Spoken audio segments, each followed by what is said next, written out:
Vamos a presentar hoy Diana Niño y Milena García, quien les habla. Vamos a hablar sobre la infraestructura vial en Colombia, cómo refleja la evolución del pensamiento económico. Vamos a recorrer diferentes corrientes, desde la teoría del valor hasta el neoliberalismo, para entender cómo han definido de manera de concebir, financiar y usar las carreteras. Más allá de lo técnico, veremos cómo estas visiones han tenido impactos en los modelos económicos, la equidad social y la sostenibilidad ambiental. Bueno, la infraestructura vial en Colombia está dividida en diferentes líneas de acción. Una está en la planificación, la construcción, la operación, el mantenimiento. Estos se enfocan en diferentes puntos, en redes de carreteras, en puentes, en vías secundarias, vías terciarias. Y estas, digamos que se hacen mediante obra pública gestionada entidades como el INVIAS, la ANI, gobernaciones, alcaldías, así como proyectos de asociación público-privada, las APPs. Bueno, en cuanto a la inversión del PIB en la construcción, digamos que esto ha tenido una variación, digamos en la última década, este ha tenido una tendencia decreciente en un peso del PIB. Digamos que el sector pasó de presentar cerca del 7% en 2016, como lo muestra esta gráfica, a alrededor de un 4.3 en 2023, como se muestra en esta gráfica, en esta parte de acá. Adicional a eso, digamos que tuvo una desaceleración en la pandemia, dado pues que se impactó fuertemente el sector, tanto en las caídas de edificaciones como obras civiles, que es la que incluye la parte de obras civiles. Como lo podemos ver en esta gráfica, donde hablan puntualmente de obras civiles, en esta parte de acá se muestra como la parte carretera férrea es la mitad del aporte del PIB en las construcciones de obras civiles para el sector de la construcción.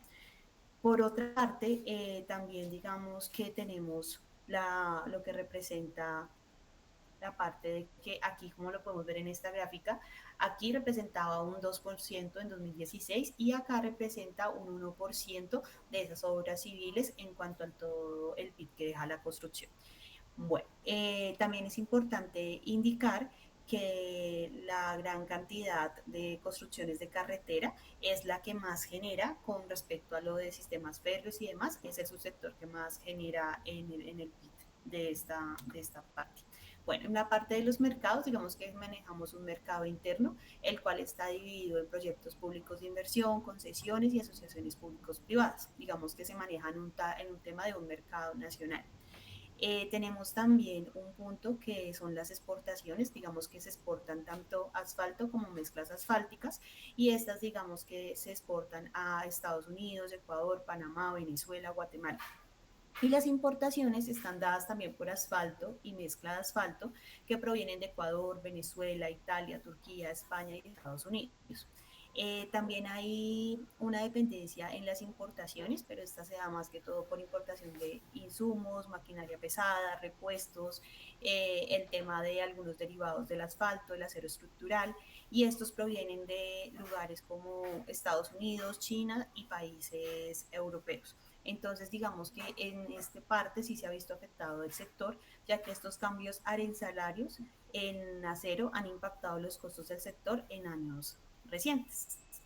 Bueno, por otra parte, podemos ver en estas gráficas la productividad y competitividad comparativa. A pesar de que la infraestructura vial es un mercado interno a nivel nacional, digamos que este sí podemos ver la calidad de infraestructura del transporte vial, la diferencia entre los países, teniendo a Colombia de los más eh, dentro de los más disminuidos en este sector, ya que tiene un tema de una afectación en cuanto a comparación de otros países que hacen parte de la Organización para la Cooperación y el Desarrollo Económico. Entonces lo que se genera es que se busca con las asociaciones público-privadas y la inversión en infraestructura verde que Colombia genere oportunidades para reducir estas brechas que tiene con respecto a otros países, tanto en el tema de la calidad como en la logística que genera la infraestructura vial en Colombia. La parte de la contribución a la generación del empleo, digamos que en 2024 el número de ocupados en el sector de la construcción a nivel nacional fue de 1.556.938 personas, registrando un crecimiento de 0,6% respecto al mismo periodo del año anterior.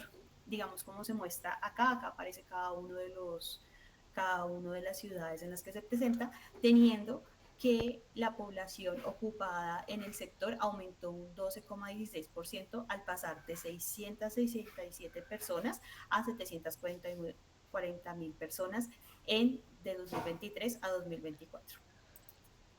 Por otra parte, la teoría del valor, ya pasando a las diferentes líneas que vamos a manejar en esta presentación de acuerdo a la infraestructura vial, se genera que la teoría del valor nos muestra que las carreteras tienen un doble carácter. Por un lado, representa un valor económico, los costos de construcción, la inversión, pero por otro lado tienen un valor social, conectar comunidades, integrar territorios. El gran problema de este enfoque es que los impactos ambientales quedaron invisibilizados, considerados como externos al análisis económico. Vale. Bueno, otra línea del pensamiento económico encontramos el mercantilismo. Entonces, en el mercantilismo las carreteras se pensaban como un medio para fortalecer el comercio y facilitar la extracción de recursos. La infraestructura vial estaba asociada al servicio de las élites coloniales y comerciales. Esto generó dos consecuencias, perdón, las ambientales, con una explotación intensiva de los recursos, y las sociales, como una concentración de los beneficios para un sector, para pocos sectores, dejando a la mayoría de las personas o de la sociedad por fuera. Otra de las líneas de pensamiento es la escuela clásica. La escuela clásica, liderada por Adam Smith, vio en la infraestructura un motor del crecimiento económico. Las vías permitían expandir mercados, fomentar el comercio y aumentar la productividad. Sin embargo, se priorizó la eficiencia económica sobre el cuidado del ambiente. Esto es una de las implicaciones ambientales más notorias. Y aunque se generó un crecimiento en el sector, persistió la desigualdad social en el acceso a los beneficios de estas obras. En cuanto a la línea de la escuela neoclásica, en la visión neoclásica las carreteras pasan de estar reguladas por las leyes de oferta y demanda. Sin embargo, se consideran bienes sujetos a la eficiencia y al mercado. Esto trae un problema. Los costos ambientales siguen siendo tratados como externalidades sin una gestión adecuada. Además, se produce un acceso desigual. Quienes pueden pagar por el uso de la infraestructura son aquellos que son más beneficiados, mientras que aquellos que no tienen el poder económico para pagar por el uso de la infraestructura pues quedan como tal rezagados. En cuanto a la línea del pensamiento del marxismo, las carreteras son vistas como un medio para sostener el modo capitalista, al facilitar la circulación de las mercancías y el control territorial. En este sentido, los impactos ambientales se intensifican por la lógica de la explotación. Socialmente se agudizan las desigualdades, las clases populares quedan excluidas de los beneficios, mientras que los sectores dominantes concentran las ventajas de la infraestructura. El modelo keynesiano y de los estados benefactores, la infraestructura vial se convierte en una herramienta de política pública. Las carreteras ya se usan para generar empleo, dinamizar la economía y la cohesión social. Aunque se empieza a hablar de una planificación, los criterios ambientales aún son limitados. Socialmente sí se presenta un avance importante, se favorece la inclusión y se busca reducir algunas desigualdades regionales, haciendo que las carreteras o la infraestructura vial ya sea un bien público accesible. Finalmente, tenemos la línea de pensamiento del neoliberalismo. La infraestructura vial se transforma en un negocio, se promueven las concesiones, la privatización y los peajes. Esto trae ventajas en términos de inversión y expansión de la red vial a nivel nacional, pero también profundiza los problemas. En lo ambiental, los megaproyectos generan mayor presión sobre los ecosistemas, y en lo social se excluye a quienes no pueden pagar, pues el acceso a la carretera depende de la capacidad económica. La participación del sector en el PIB ha disminuido en la última década, pero mantiene un papel estratégico en la competitividad. El mercado es principal interno. Las exportaciones se concentran en los insumos, por ejemplo, el asfalto.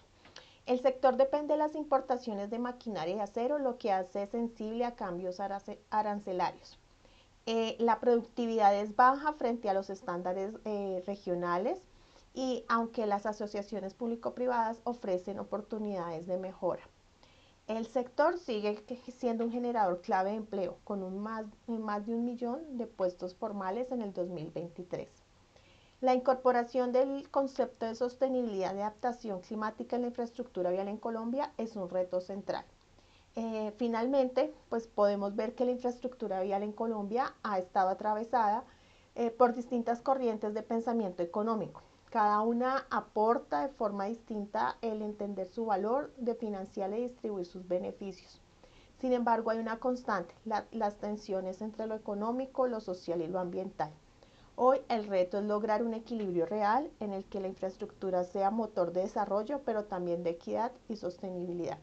Por último, en la tabla encontramos un resumen de cada uno de los modelos económicos versus la aplicación en el análisis del sector de la infraestructura vial, las implicaciones ambientales y sociales de cada una de estas líneas de pensamiento a medida que va evolucionando como tal las carreteras en Colombia. Muchas gracias, quedamos atentas a cualquier inquietud.